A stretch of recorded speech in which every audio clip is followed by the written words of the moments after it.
I love Bailey's, and as soon as I seen they had a s'mores flavor, y'all, I already knew I was gonna make some s'mores butter swim biscuits. So for this recipe, I cut up 2 chocolate bars.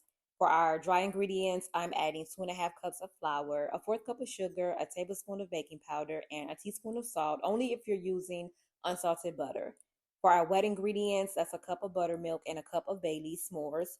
Of course, if you don't want to use Bailey's, you can just use 2 cups of buttermilk or 2 cups of whole milk. I added a little vanilla, which is optional, and I gave everything a mix.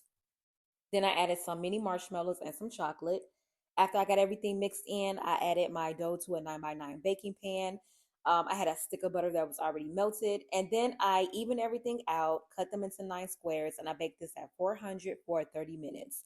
For the sauce, I took some marshmallow fluff and a few splashes of the Baileys to thin it out. You can also use heavy cream or milk.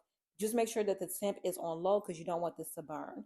For my chocolate, I added the chocolate to a bowl along with a little bit of coconut oil, and I microwaved this for about 30 seconds.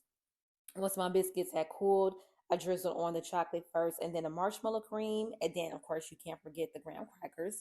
Y'all, this is one s'mores that you don't need a campfire for. Full recipe in the caption and check out my Butter Swim Biscuits playlist at the top.